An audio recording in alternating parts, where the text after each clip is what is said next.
Bom dia. Good morning, everybody. So I'm going to present some of my work from a forthcoming book. Let me put the timer on. And the book is about the relationship between forecasting the future and property speculation. And the book is based on several years of interviews that I've conducted with what we call quants, the sort of technical analysts embedded in large real estate firms, textual analyses of the artifacts representing future property markets, so spreadsheets and models, consulting reports, predictions made in promotional materials and investor presentations, and participant observation at events such as market outlook conferences. And I draw from in terms of the theoretical literature, more the kind of sociology of calculative or quantitative knowledge of algorithms, and the financialization of urban processes that we're discussing here today. So when I talk about property speculators, did it work? Point there. Where? The direction of the table. No? Okay, there we go. So I use the term property speculators as opposed to rentiers or asset managers, mainly because the folks that I'm looking at appropriate rents through not just the monopoly ownership of location, but the real treasure lies in the capital gains, right? The difference in value, the subject of this panel, the difference in value between the price at which they may purchase or develop a property and the price at which they sell it for at some point in the future. And in the future is the sort of operative word here, right? How do property speculators know what's going to happen in the future to values in a particular geographic market over different periods of time? They don't. The future lacks an ontological status that can be predicted with any certainty. But that doesn't keep them from trying, right? In fact, speculators engage in forecasting and prediction with vim and vigor. And so in today's presentation, it's primarily descriptive. I'm going to describe the predictive knowledge infrastructures that cater to speculators. These predictive knowledge infrastructures are comprised of different actors as well as different technologies of imagination. And just to give you a little sense of the kinds of firms that I'm studying and talking to, I wanted to show a short video from a company called Skyline AI. And this is a prop tech firm that markets its beyond human foresight to legacy real estate companies and asset management firms. Okay. Exceptional investment managers rose above the rest, but even the most capable remained confined by the boundaries of human ability. Skyline AI fuses the expertise of select commercial real estate partners with artificial intelligence to achieve above-human performance. Continuously processing millions of diversely sourced data points, Skyline AI covers over 400,000 assets, observing every deal made in the last 5 decades. Using a proprietary ensemble of machine learning models, Skyline AI decodes the mechanics that go into the market. We identify emerging trends from the cross-continent to the neighborhood, pinpointing the areas that are about to take off while avoiding potential downturns. Through deep analysis of owner and asset behavior, we detect value creation opportunities, off-market deals, distress signals, mismanagement, and various performance anomalies. Uncovering hidden risk factors, we vet opportunities that can withstand uncertain market conditions. Underwriting within seconds, we are the first to secure high-value deals. Injecting advanced technology into the commercial real estate market, we take investment management beyond human boundaries. Skyline Real Estate meets artificial. Thank you. We can go back to the slides now. So in the book that I argue that companies like Skyline AI, as part of these predictive knowledge infrastructures, enable property speculation. They enable property speculators to extract value from the future, not because their predictions are necessarily accurate or that their forecasts are on the mark, but rather because of the performative and communicative role that they play. And I also argue that controlling these different predictive infrastructures allows speculators to perform their own versions of the future and shape collective expectations. And that in the wake of the global financial crisis in 2007, 2008, a small number of legacy real estate firms and property speculators were able to kind of control these sort of imaginaries of the future through brute force, through mergers and acquisitions, whereby they acquired companies like Skyline AI as well as the main data brokers for the real estate industry. And so, so next slide.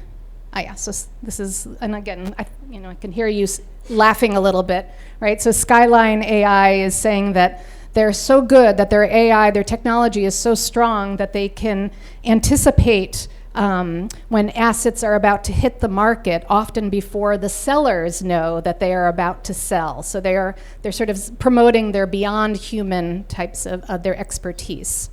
So before you dismiss or laugh at the services that these companies provide, kind of dismissing them as useless window dressing, I would say that you should think about sort of the role that is played, or the relationship between knowledge and rents, right? That and going back to theories of the efficient markets, or financial economics, they were generally very skeptical of the role of forecasting, and even that speculation could exist, right? So adherents of the efficient market theory believed that markets are informationally efficient, meaning that all known information is already incorporated into the price of the commodity through this mysterious process of capitalization. However, Keynesian economists sort of kept the door open for the idea that there are unknowns, everything from deliberately suppressed facts to impossible to ascertain imaginings that add an element of risk upon which it is possible to speculate. This fundamental modification to efficient market theory justifies paying companies like Skyline AI to spot incipient trends and discover what they call pricing anomalies, right? This idea of an anomaly, that a commodity could be mispriced, implies the possibility of some individual advantage for those who have access to information that others in the market might lack. Next slide.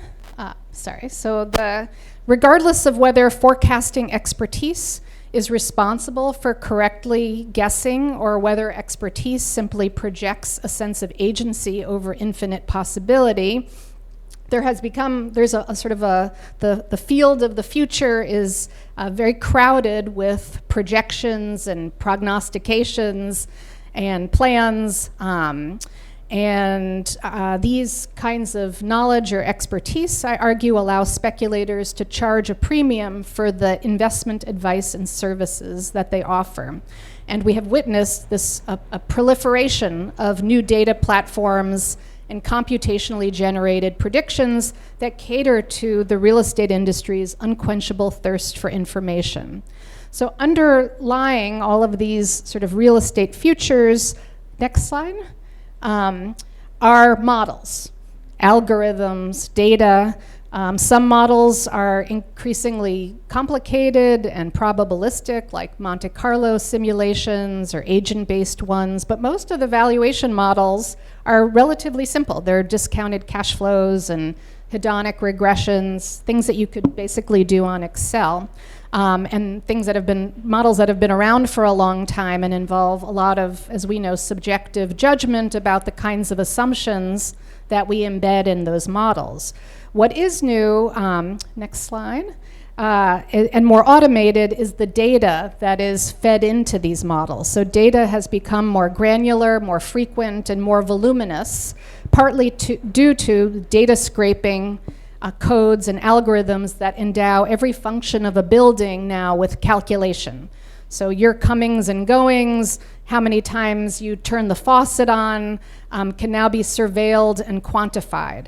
Add an interface layer on top of these data-fed models, and you've got yourself a platform, right? Like a modern day Oracle at Delphi, you can now plug in some very basic parameters into some cells, like how much will this set of self-storage units outside of Phoenix be worth in 5 years, and the platform will spit out a number.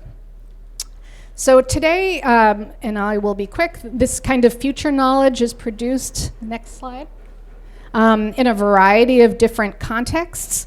In the largest real estate companies and financial firms, including asset managers, they often have analysts or researchers on staff that will analyze future values of properties. They regularly conduct what are called buy, sell, hold analyses of different submarkets, building types, and properties. And these big firms often make their kind of more canned or sort of superficial predictions available for public consumption. They issue quarterly or annual reports or outlooks about the future of the housing market in Latin America or in the southwest of the United States. So in addition to these firms, we also have a set of data brokers that provide the data, the subscriptions, to these property speculators and the real estate companies. And there's been a lot of restructuring within this firm. We had firms like CoStar, which you may be familiar with, that have been around for a long time, since the 1980s, even pre-internet. They sell data subscription services that all real estate brokers, asset managers subscribe to. But then there's been a second wave of data companies that got their start in the 2000s, and they sell information that is covertly captured from either their own online marketplaces like Zillow or from their own proprietary operating systems. Next slide, please. Yes, so one is a company called Castle Systems, and they were an office security firm, and they would track building access to office buildings through fobs and mobile devices and video surveillance. And then they realized that they could monetize that data. So they turn around and they sell that information to property managers and brokers who are interested in benchmarking return to work trends against their peers. And they join a third wave of prop tech startup like Skyline AI, like the company that I showed you the video of, that promised to use the sort of big data, these sort of voluminous databases, to interpret what is going to happen. They call themselves predictive analytics. And these speculative opportunities, or these potentials for mispricing, become tangible sort of economic objects in the digital worlds that they construct. And then lastly, I would say that kind of overlaps with a sort of third group of consultants, many of which got their start in academia, who now, so they're selling oftentimes a more sort of humanly inflected interpretation of real estate trends. Companies like Moody's Analytics that sort of spun off from the famous bond rating agency. But combined, I counted using a database called PitchBook, these firms that provide these kinds of data and predictive analytics services to speculators. They amount to about 8,000 firms in 2020, and that was about a 300% increase from 2010. Because of the proliferation of these new platforms and services, real estate today is incessantly exposed to the gaze of others. And this is another meaning of the word speculation, right? To see. Property speculators are competing fervently for what Michel Fair calls reputational value. So they try to compete to control and influence the future imaginaries of others in the market, where reputational volatility is always present. They not only seek to identify these sort of opportunities for value creation, but they seek to construct those opportunities by making sure that others make similar kinds of bets and essentially validate their decisions. So I want to discuss very briefly, two means by which property speculators try to coordinate and control these predictive knowledge infrastructures. Next slide, please. Next slide. Yes. So I'll just go quickly. One way, and I've spoken about this before, is because different members of the market and in the real estate industry are on this sort of perpetual search for trustworthy market intelligence. They feel the need to interact with each other on a regular basis. One of the reasons why we think the real estate industry is so sort of social, you know, they spend a lot of time at cocktail parties and playing golf with each other to access, but they don't just do that to have fun, they try to access information that way. And it means that those who control the sort of social encounters or provide the context for these social encounters also have some power to influence these kinds of future imaginaries. So organizations like the Urban Land Institute or Antoine's work on MIPIM in France, they provide a platform for certain speculators to sort of amplify their own visions of the future. They also do things like sentiment surveys where they try to capture what people in the industry are thinking about the future, and then they publish that information to give the sense that there's a kind of consensus view. But what I've been looking into mostly, the next slide please, are these sort of mergers and acquisitions as another way to kind of control future imaginaries. So we see not just horizontal mergers between different data brokers, as in the case of CoStar, which has spent about $2 billion over the last 10 years acquiring 17 different prop tech and digitized platforms. But actually on a dollar for dollar basis or a volume basis, the bulk of acquisitions in the real estate industry has been vertical mergers, so between two companies that provide different supply chain functions. So next slide. JLL, as we know, we're familiar with this company. They've been one of the most aggressive purchasers of prop tech firms. They acquired over 108 firms between 2008 and 2023. Why have all these acquisitions and mergers been taking place? JLL acquired Skyline AI.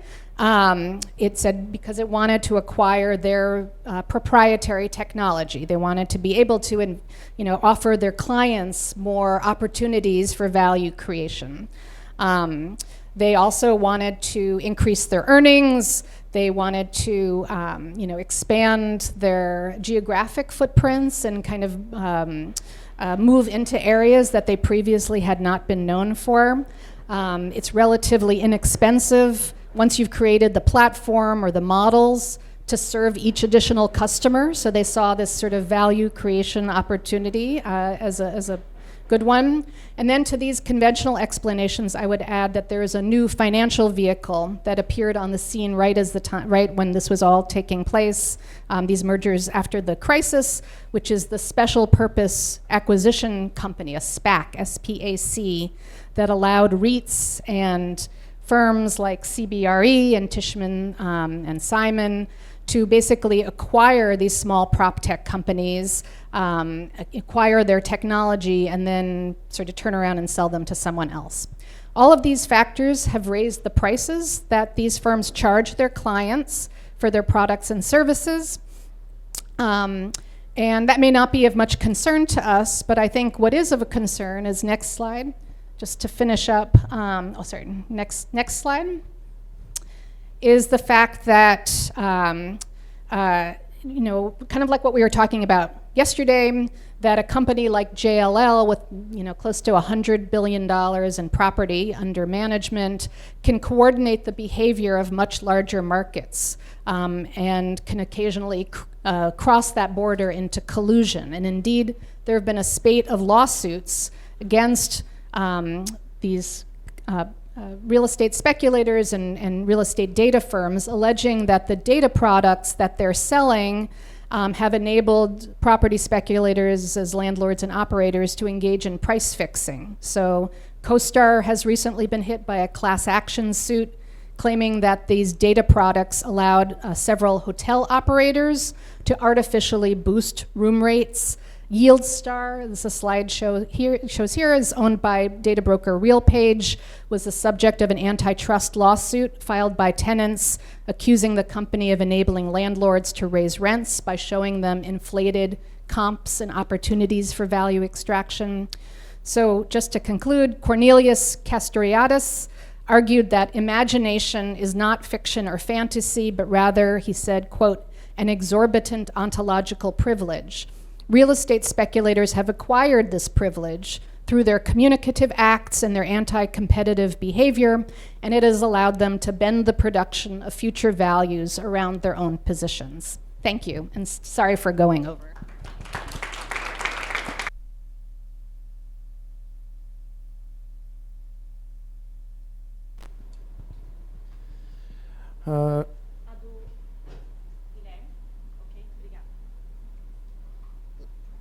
Okay. Thank you. Good morning, everyone. It's a big pleasure to be here today. So thank you, everyone that makes it possible. It was really interesting to hear Rachel before because somehow our object of study is similar, but the Brazilian case is so different. And perhaps it shows how we are in different stages from this process. I don't know, but yeah.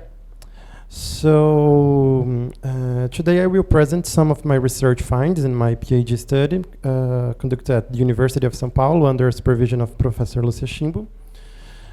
This research originated from desire to understand the financialization process through the lens of a specific agent, the International real estate consultancies.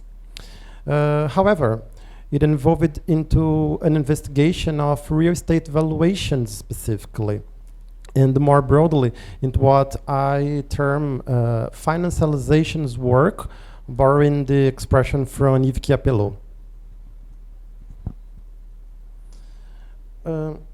I will begin the presentation with several conceptual definitions that are crucial for constructing my research problem and object, as well as for understanding my theoretical and methodological approach. Following this, I will discuss the Brazilian case through an analysis of valuation standards. To introduce the issue at hand, I will start my recounting an emblematic case from Brazilian real estate market that illustrate how financialization has transformed the pricing logic of real estate assets. It works. So in 2022, a real estate investment fund managed by Credit Suisse decided to liquidate the fund and sell the two real estate assets, these two buildings. The Metropolitan Building and the Platinum Building. The target price for these properties were 491 million reais, and CBRA was engaged to advise the funding during the sale process.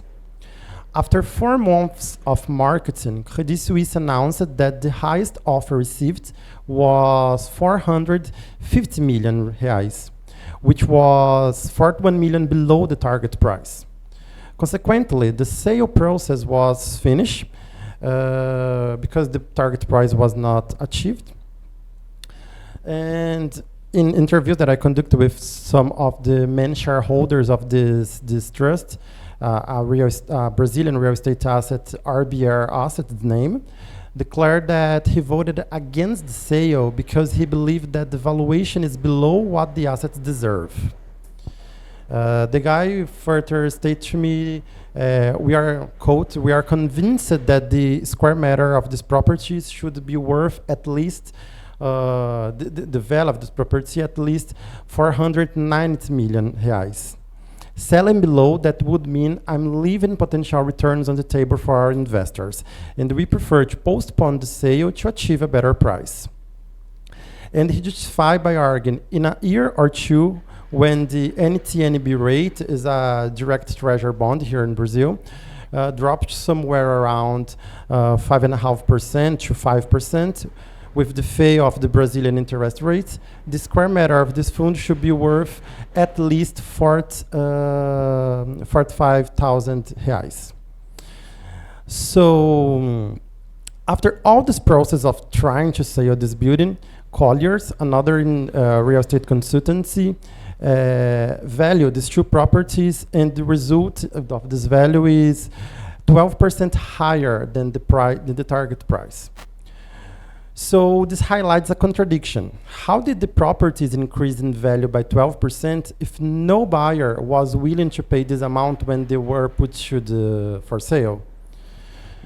For me, this example illustrates that price is not an objective concept. It only exists within a practical activity of valuation. In the context of financialization of real estate production, in the new capitalism based on asset management, this valuation process is increasingly mediated by logic and the rationalities originated from the financial markets.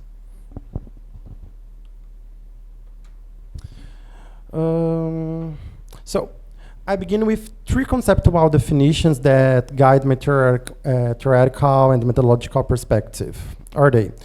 Financialization is the process of colonization, in the terms of Habermas, that transforms the rationalities, guiding the actions of various subjects across different situations, derived by the introduction of financial rationalities centered on investment perspectives and the assetization process. The financialization of Brazil real estate sector necessitated the colonization of real estate valuation practice by financialized valuation methods, notably through the introduction of the income capitalization approach and the widespread adoption of discounted cash flows. And last, the colonization process fundamentally altered the rationalities of the agents conducting the valuations, shifting the role from engineers to investment analysts. In Brazil, this transition in real estate sector was facilitated by International real estate consultancies, which introduced financialized valuation methodologies in the field of valuation engineering. These consultancies have become pivotal source of professionals, align the real estate sector more closely with financial imperatives. So with these definitions, I then move towards a conceptualization of financialization. Oh no. Okay. For an extended period here in Brazil, we use the definitions of Professor Manuel Albers for financialization, which points the financialization should be conceptualized as the increase in dominance of financial actors, markets, and so on. For me, this definition is so comprehensive, and I have always problem with that because it encompasses everything and at the same time yet fail to precisely define anything. To address this, I have developed an interpretation of financialization grounded in the notion of practice. So I understand financialization as a practical rather than an abstract concept. In this regard, I propose that financialization can be understood as a process of colonization, in the sense by the German philosopher Jürgen Habermas. Through this lens, various sectors of the economy, segments of society are transformed by the introduction of financial rationalities. This financial rationality dictates that all actions, irrespective of their nature, must be conceived, structured, and resolved as investments aimed at generating a return above a minimum required. This required return are calculated using metrics derived from financial mathematics, which intricately link the present with the future. Essentially, financialization is inherently concerned with future returns based on assumptions that must be validated in the present.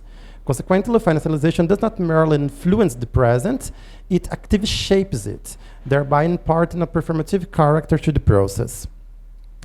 I acknowledge that many of you may find this definition also vague or broad, similar to my critique of Albert's definition. Moreover, as Ludovic and Antoine mentioned yesterday, it may appear internalist. However, I believe it more fully encapsulates the financialization process. In Brazil, our focus has traditionally been on process and products. such as IPO process, the creation of real estate investment trusts, the securitization of debts, and so on. It almost as if we had a checklist and we need to tick to mark what is financialized or non-financialized and defines how financialized something is. But however, recent research, both my own research and that Professor Lucia Schimp's research, has demonstrated that financial rationality exists among non-financial actors outside capital markets. So I'm not talking about companies that didn't open their capital at market, but companies that have no relations with capital market, but use the rationality of financial agents to calculate their returns, their investments, and so on.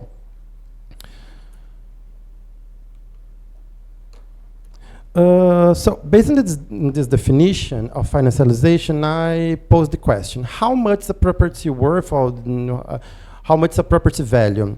And before into an theoretical aspect, I offer initial response. In a market where property is converted into an asset, its worth, its value of property is determined by the present value of the revenue flow it generates, discounted at a rate that reflects macroeconomic and sectorial uncertainties. That's the price. The valuation is no longer tied to construction costs, even though they factor into the cash flow analysis. Instead, it's linked to the potential for revenue generation.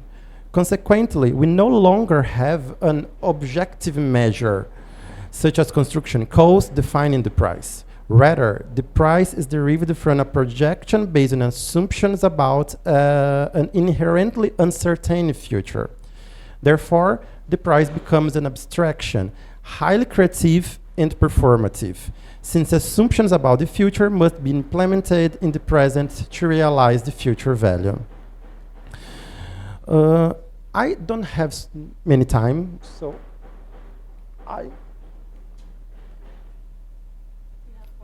yes, it's enough.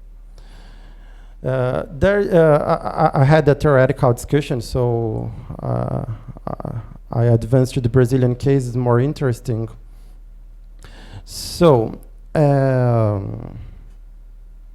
based on this theoretical framework, I began to study the specific case of Brazilian property valuation standards, which are defined by the Brazilian National Standards Organization. Why is this analysis important? Because as the concept of financialization was, I defined it before, it became necessary to introduce a financial rationale into the property valuation standards. So this analysis serves as somehow as an empirical test for the concept I would put in place. So it's crucial to note that after the regulatory and economic change in the 90s, as Bia told us yesterday, the valuation standard was revised in the early of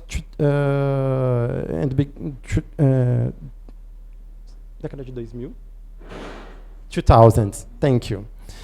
This revision emphasized that income capitalization method and consequently the use of discounted cash flows as suitable tool for evaluating and pricing properties.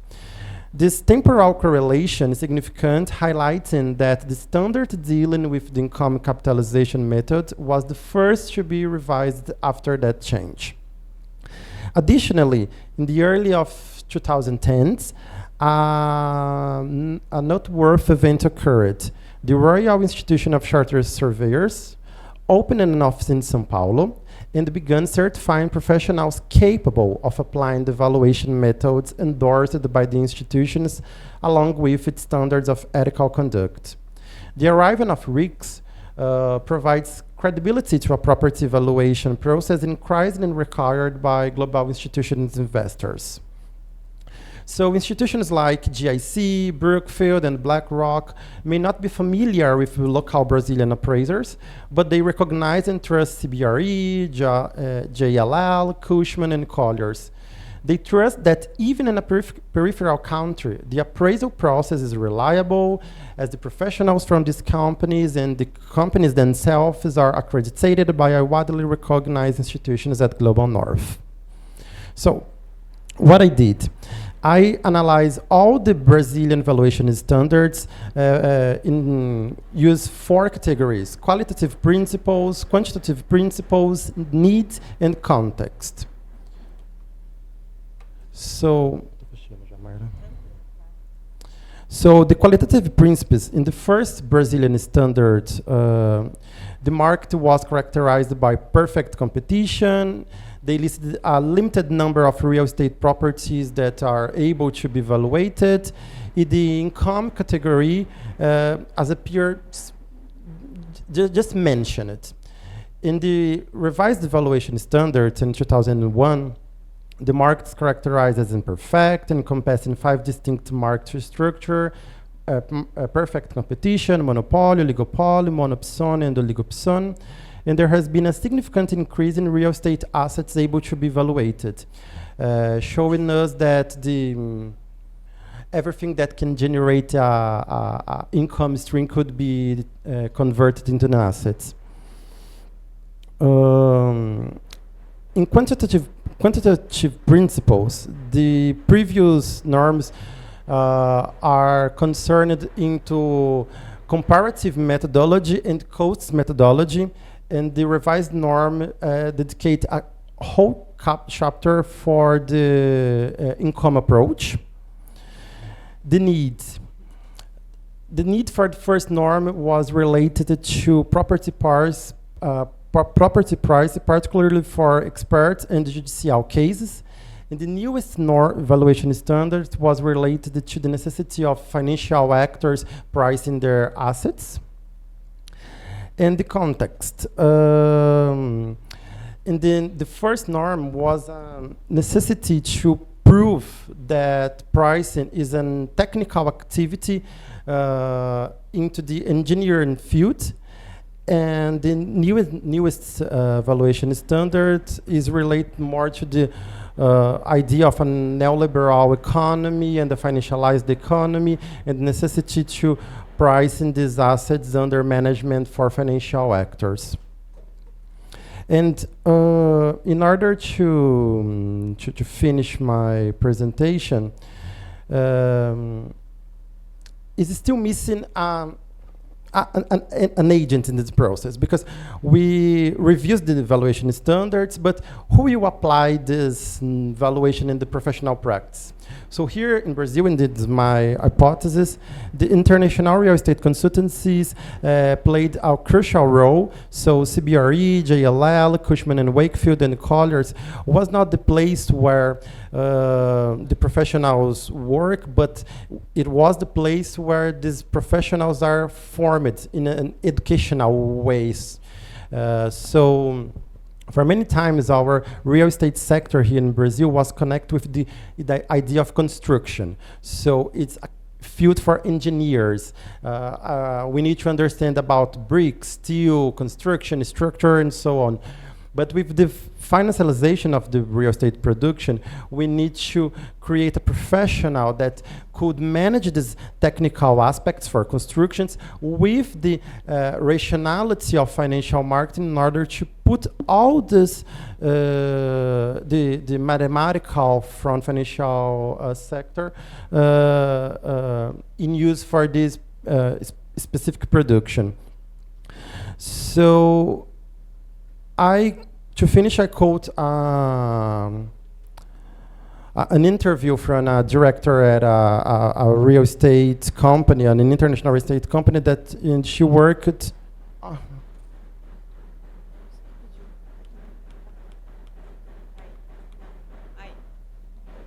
These are the real estate consultancies, and this is the quote that I list. So she said, "After my tenure I didn't identify the company. I joined Cushman & Wakefield, a permanent real estate consultancy, where I served as a director of the capital markets area for Brazil and Latin America for approximately 4 to 5 years. In this role, we facilitate large-scale real estate transactions across various sectors, including shop centers, logistic offices, and the areas designated for real estate development. This position allowed me to engage with a broader segment of the real estate market and participate in extensive market research, which provide valuable insights into various industry players. Consequently, I significantly expand my range of professionals contact and deepen my understanding of the market. My experience at Cushman & Wakefield was highly enriching, and I spent an additional 4 years there, further solidifying my expertise in the field. So for me, it's very clear that these 4 companies in Brazil was the place where all the professional real estate professionals were formed. To finish, just a data. I conducted research about the 10 largest real estate assets here in Brazil in terms of assets under management, and it reveals that 50% of investment and management professionals began their careers at one of the 4 largest real estate consultancies in the world: CBRE, JLL, Cushman, and Colliers. So it's very representative of how these companies were important in this in the financialization of the real estate sector in Brazil. So thank you, sorry for the time, and thank you everybody.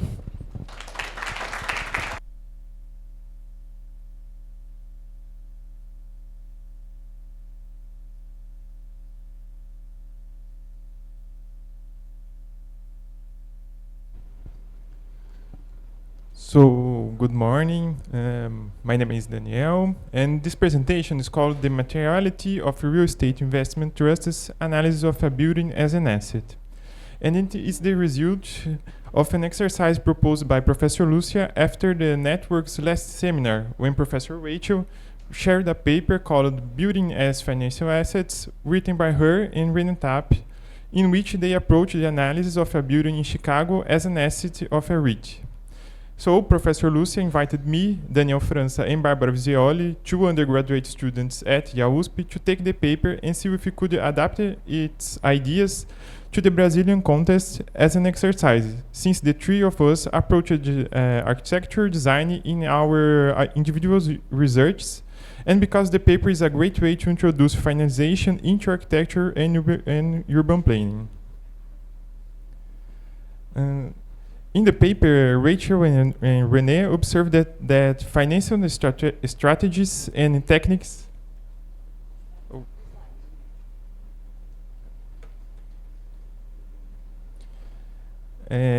so they observed that financial strategies and techniques compress some characteristics of buildings, such as location, construction techniques and materials, design and uses, into measurable values that facilitate their reading by the financial market. Then the objective of the presentation is to verify the characteristics of a building that is part of an asset portfolio of a REIT in Brazil, emphasizing the location, technical and material aspects, ownership and use. We hope to understand whether such characteristics can consolidate a building as an unique and distinct asset within the market. It's worth noting that the analysis proposed by Rachel and René focuses on a building as an asset, considering that it has a physical representation and materiality, and that the association of these spheres, the asset and the construction, cannot be forgotten. As quoting them, the physical aspects of the building are the basis for their values and as financial assets. Thus, behind the shares which represent the financial assets of a REIT, there is a real asset, the property, which has materiality, location, and use. For the development of the presentation, the methodological strategies were the analysis of the building, papers and documents, and an interview with 2 coordinators of the architecture firm. The analysis uses the framework presented by Rachel and René, which consists of 9 questions that seek to point out the characteristics and aspects of a building transformed into an asset. These questions are: where is it? What's its use? Who owns it? What's its value? How big is it? What is made of? How old is it? What does it pay in taxes? And how does it perform financially? It's important to note that their analysis was made for the context of Chicago and for a single building. The definition of a building as the object of study in this presentation followed the choice of Rachel and René. So an office building that integrates the asset portfolio of a REIT.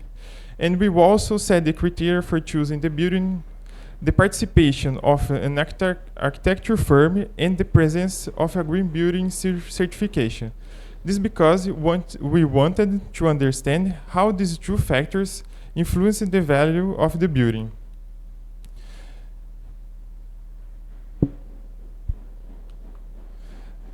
So the first step was to search websites, especially one called Club Fee, to find the office REIT with the highest asset value.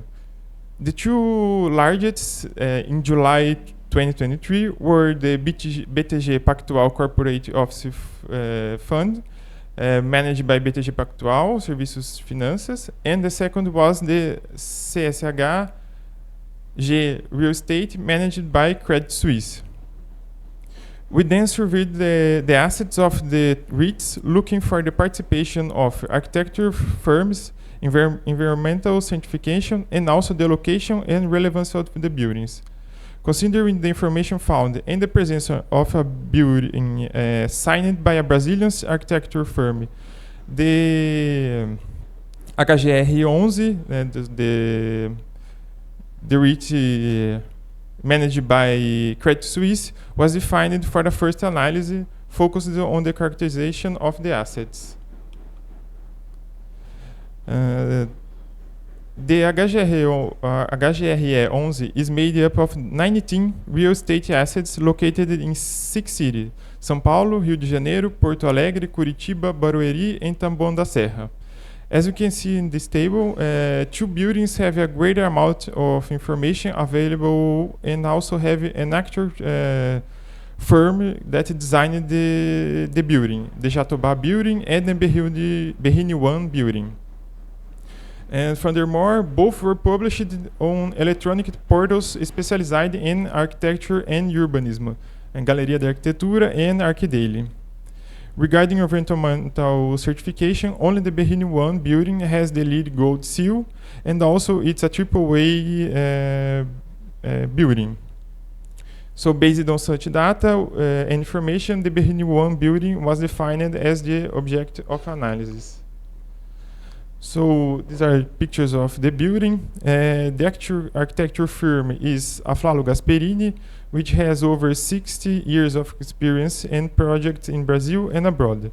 The developer was Banks Incorporadora, which has been operating in the sector since the 70s and has completed more than 150 buildings.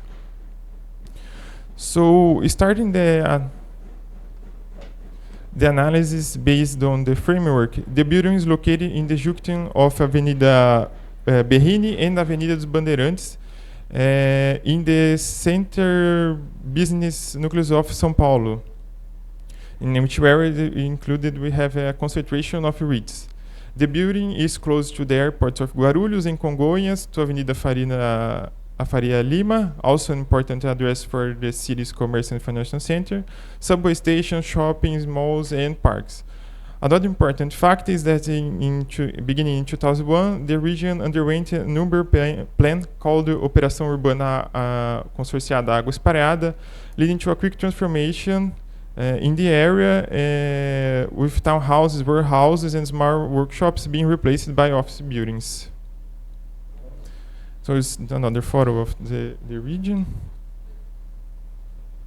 The next question is how big it is. So the building has 33 floors, totaling 138 meters, and has a built area of 63,000 square meters. Of the 33 floors, the first 2 are the lobby and maintenance areas. There's another maintenance floor in the middle of the building and 30 office floors. It also has 4 floors of underground parking. And the building is divided in 3 zones, and each one has different office squares to rent. So the question of who owns it, we obtained information that reports that the HGR owns only 33% of the building, which means the 15 units acquired at two different times, 13 units in 2018 and 2 units in 2021.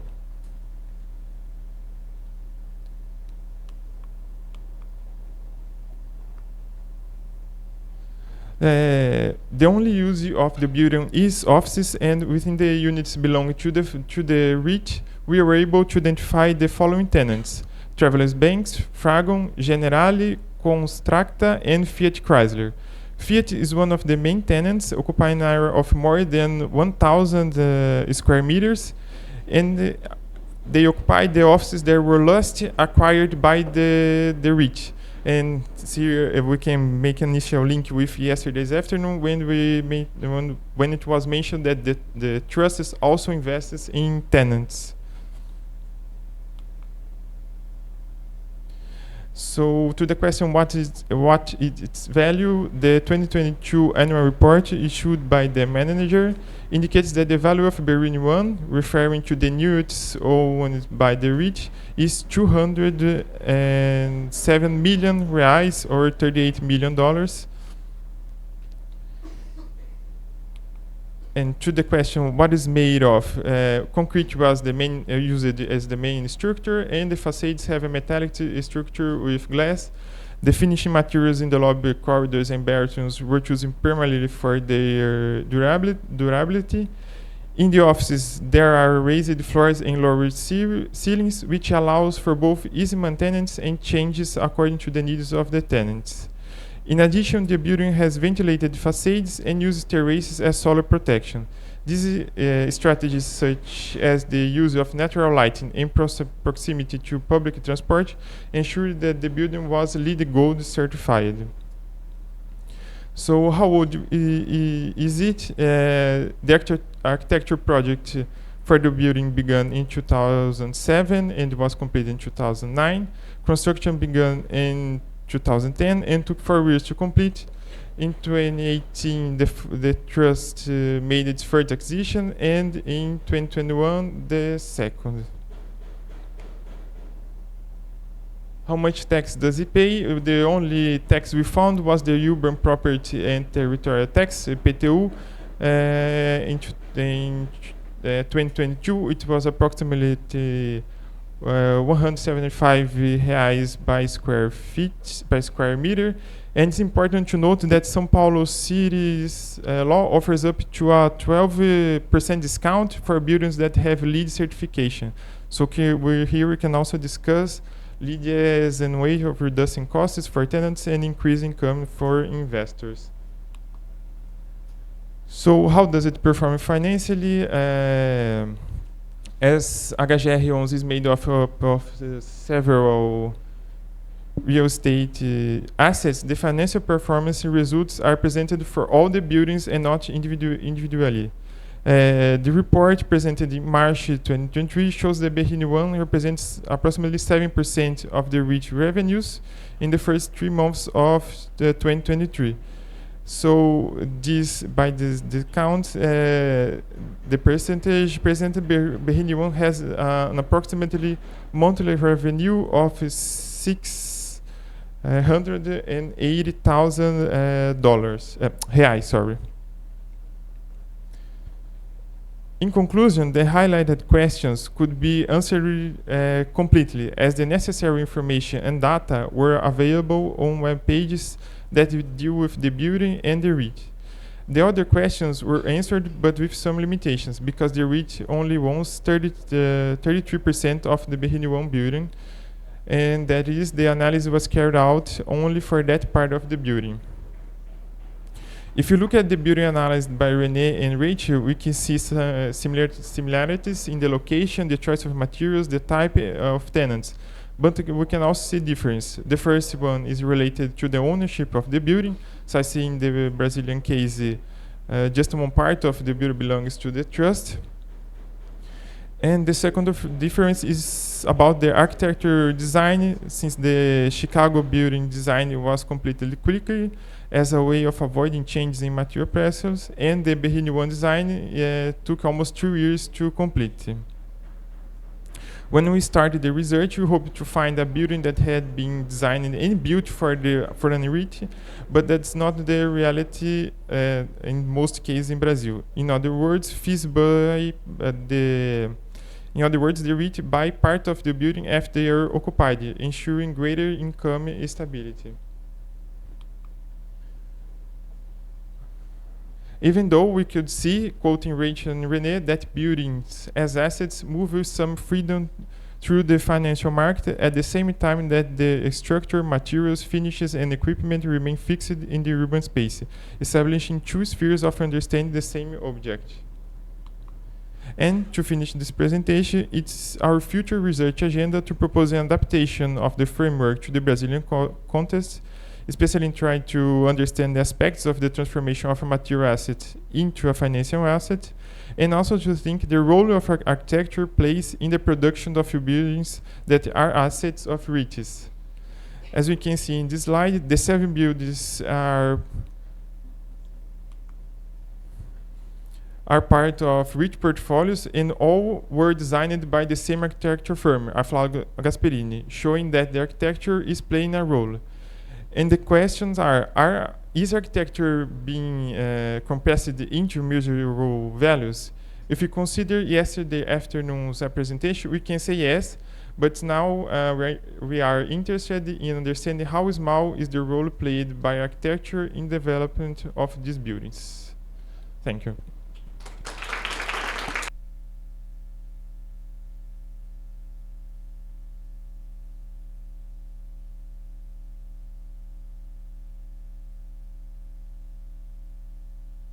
Thank you, everyone, for your incredible intervention. I want to kick off the discussion, if possible, to Rachel, and feel free, everyone, to answer it if you consider fitable for your work. Okay. As a methodological lover, as me, I wonder. I wonder if you can make some comments about the network analysis and in how this constellation of actors can be discovered by this methodology. I was thinking that all of you understand the flow of knowledge in some way, and how hard and soft skills are circulating between and in actors in this. So. I don't know, but maybe for me, I understand valuation and soft and hard skills as something that could be discovered using network analysis. To Helterson, you make a critique on Albert's definition, which is provocative and which I really like, I really appreciate. But I also wonder about the financialization of common life. I don't remember if it's the exactly name, but you understand, which is proposed by him too. And I want to know, how do you interact with this definition and your critique? Just a small comment. I love how REITs put themselves as a safeguard to how the investment will have good returns in the future. I think this is something that shows how they are safe, that their participation will be good for the building. And to Danielle, very good presentation. You showed that United States and Brazil has different temporalities on in when REITs start their investments in the building or their participation, and it's about like 6 years, if I am wrong. Do you have a clue about why REITs start their participation years after the construction, and why this is different between US and Brazil? Thank you very much. I think we can collect 2 questions, okay? Mateus, someone else? Well, thank you.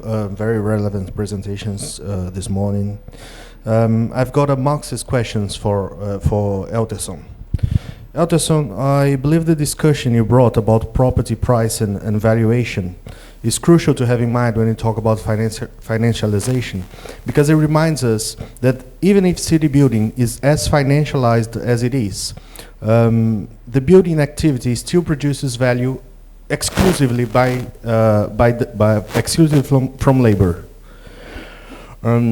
Still produces value exclusively from labor. However, I didn't quite catch how you understand the difference between price and value and how it would affect property pricing or valuation. As I would have supposed, based on Marx's theory, what may be happening with the unsold buildings you've shown us is a widening of the gap between an increasing price and a decreasing value. Would you mind taking some more time to clarify us about that? Thank you. Someone else? Yes, Ivana, and then we end this this round, okay, with Ivana, and then we can.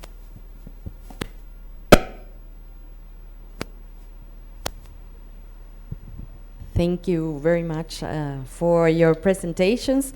I had a question for Rachel. One of the things I always wonder, based on my own research, is how performative is this knowledge actually like in practice.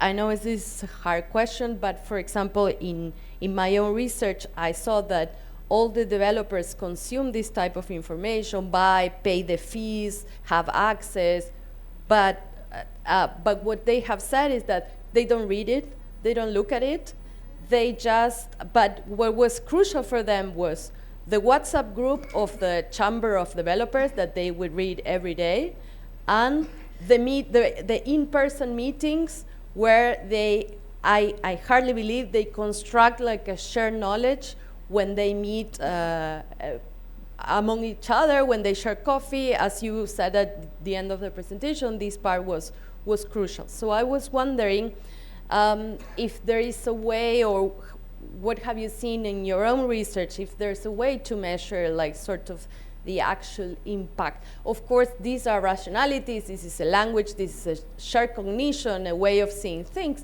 no doubt, but how is it, how can we measure the translation of those rationalities into actual decision-making processes within the companies and the developers?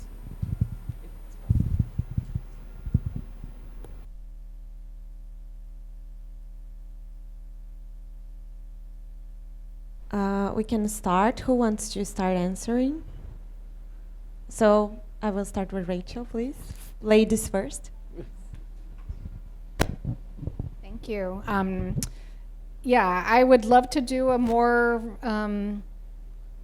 official kind of network analysis with the firms. I've just recently been able to kind of download the numbers of them, and now to be able to demonstrate connections may be a little difficult. That could take me several more years. So I think rather than try to do a kind of comprehensive analysis of the 8,000 firms that I would consider to be part of these infrastructures, sort of highlighting particular examples, a little sample. And then to Ivana's question, also very difficult methodologically to demonstrate the relationship between knowledge and action. I think that one of my desires is just to follow a couple of predictions from their origins and sort of see where they land and who cites them, right? So you can do a kind of citation analysis, but in this world, it's not like they're academics where they're very diligent about citing where did I get this information or who said this. It's more, they were at a meeting and they heard this, but sort of seeing how like certain submarkets or property types in a submarket become, kind of develop this kind of like a boulder rolling downhill, kind of gathering, attention, and noting the references to it and other people's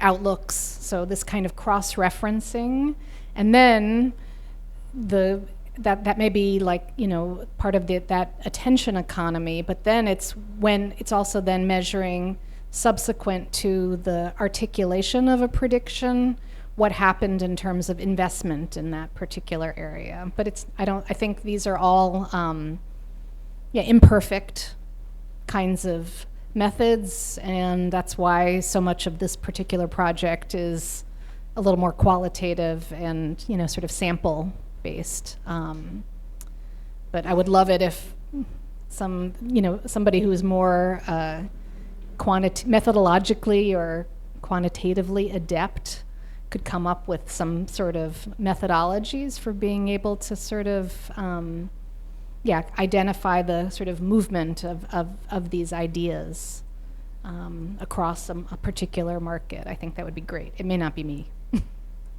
So, I don't know. Thank you. So, thank you, Maira. I think this idea of financialization has a deep connection with the idea of financialization of daily life. Just a quick remember, the idea of financialization of daily life didn't come from Albers. Ron Martin wrote a book with this title in 2002, I think. But the main point here is when we conduct our research in Lucia Shimbu's research group and my own research, we face a lot of cases that we are dealing with agents, non-financial agents, and agents who are completely outside from the financial market. So if I use a concept of financialization that needs to put these agents with financial instrument, vehicles, or something more institutionalized,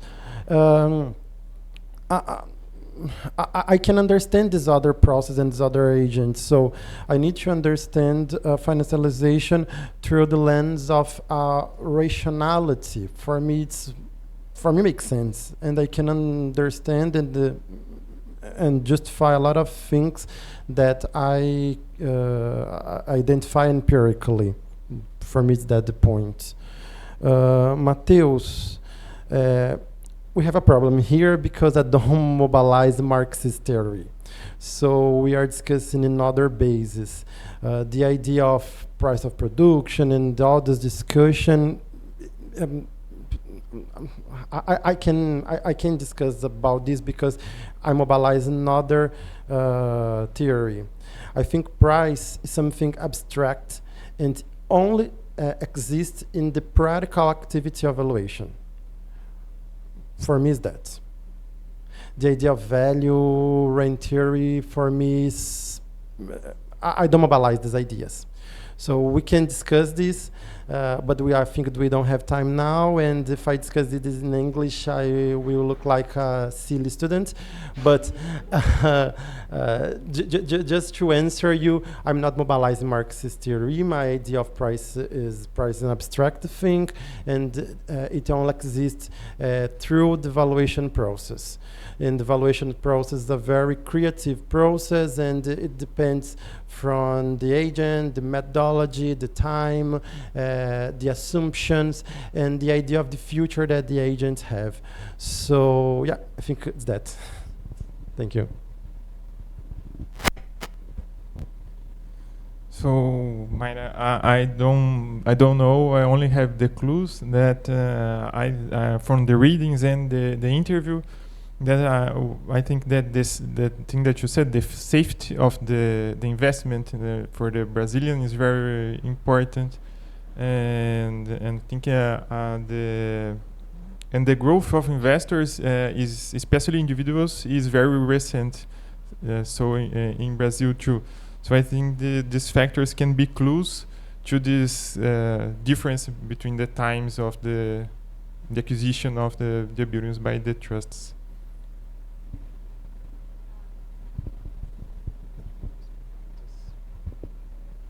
Phil, and then, Nico.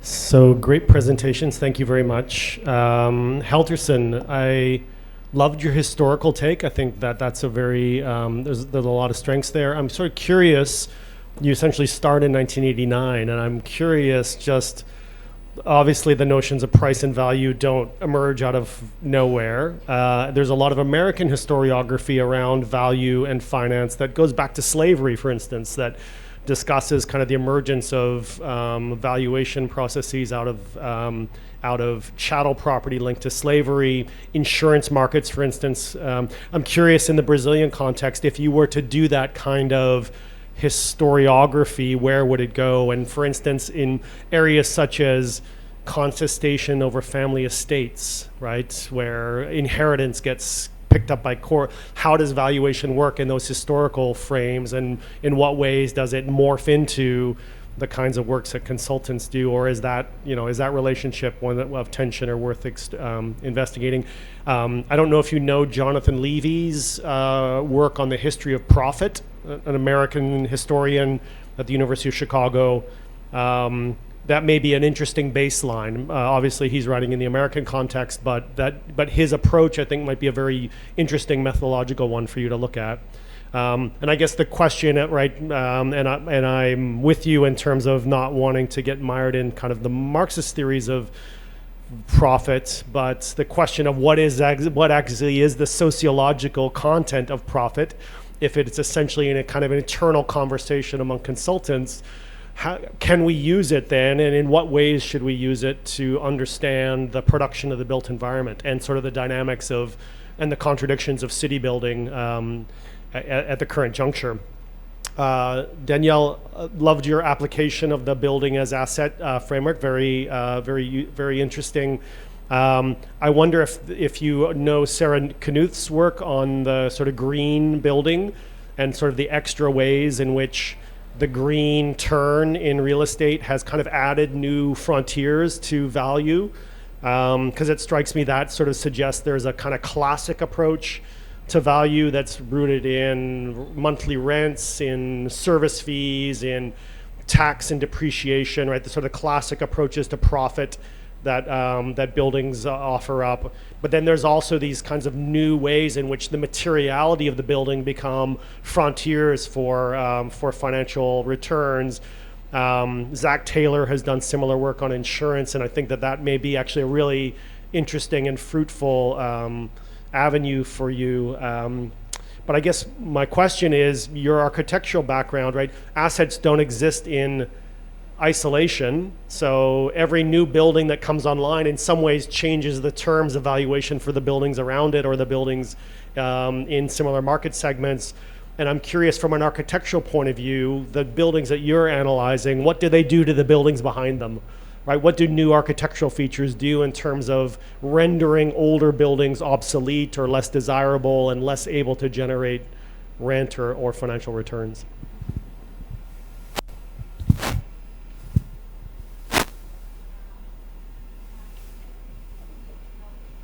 So you can go. Thank you. Yeah.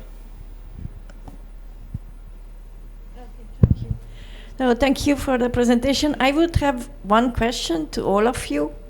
If you identified some political arguments in defining the price of housing, for example, placing discussion in the context of Eastern Europe, Romania, we have very strong anti-communist arguments about this. So going against the old, say, socialist system of defining prices in the planning process and not on the market. So I was wondering, yeah, or you know, these arguments about the supply and demand, they are over abused by the developers and investors and consultants who want to always hide the major aim of them to make profit, and the celebration of free market and the exchange value of homes. So I wonder what kind of political arguments you have in your context about this.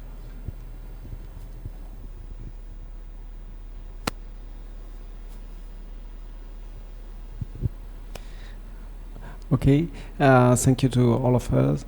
Rochelle, I have a question for you. I've been fascinated by your research into the production of knowledge in real estate and for real estate.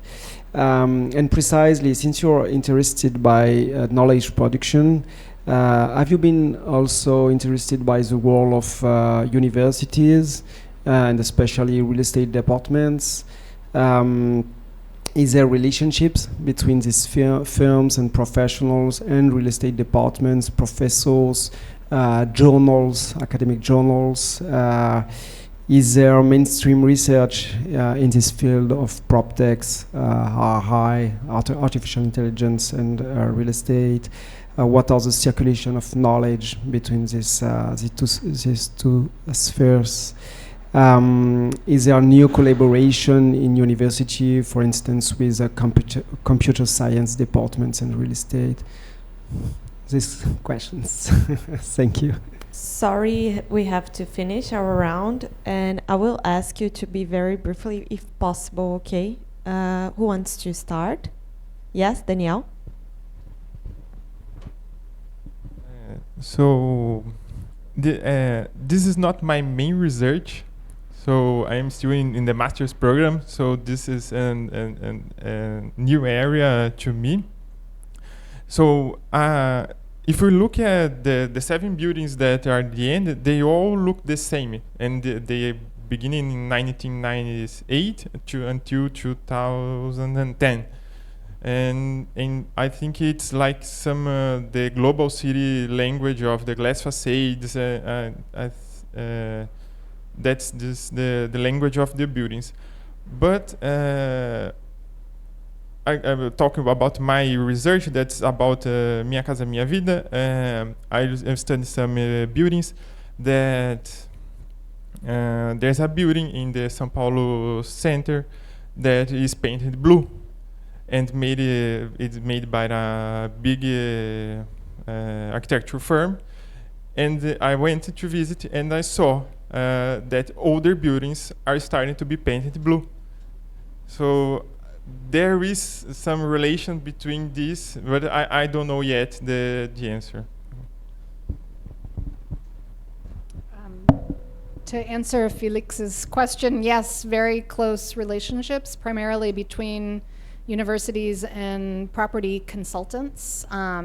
So for example, the Case-Shiller, the index, right, of home prices, those were two, academic, university-based economists who spun off a consulting firm because they felt they developed a methodology for measuring, house price appreciation. But a lot of these consultants sort of got their start in academia, but they found the constraints of academia, that they couldn't make enough money, basically, bringing in contracts, and they then sort of spun off a private firm.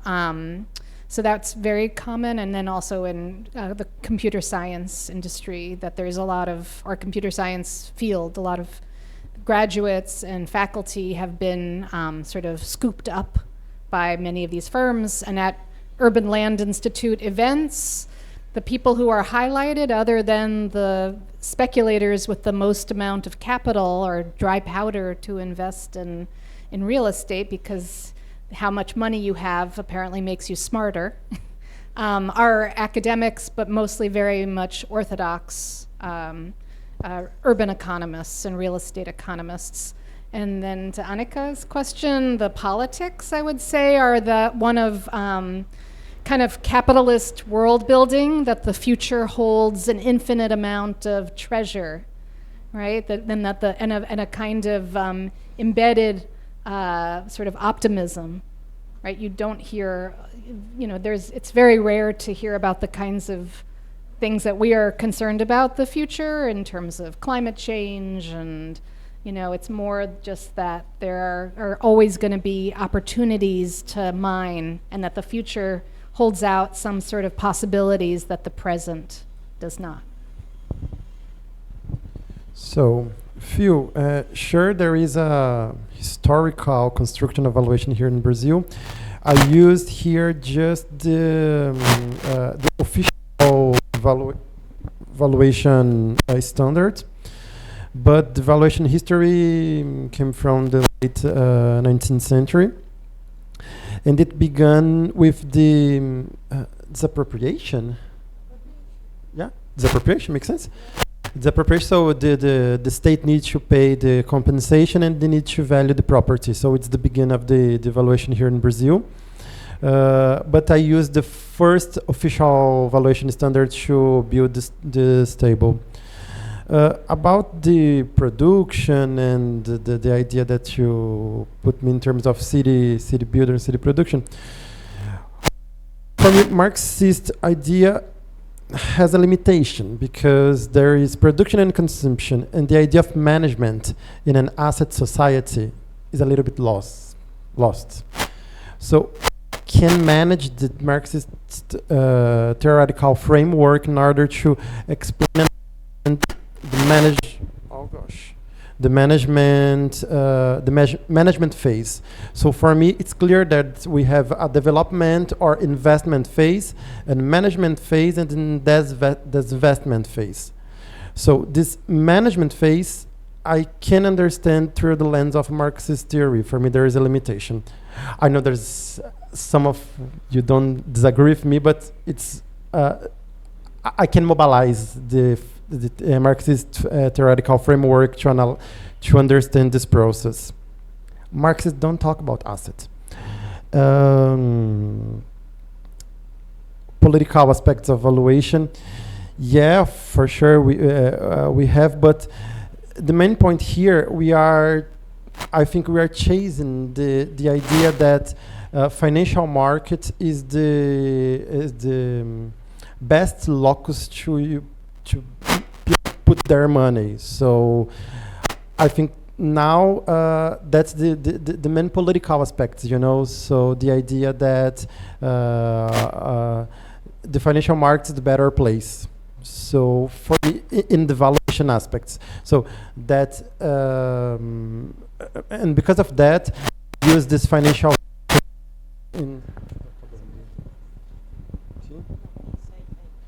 So, and because of that, we use this widespread financial methodologies to evaluate different parts of life and different types of assets. I think that.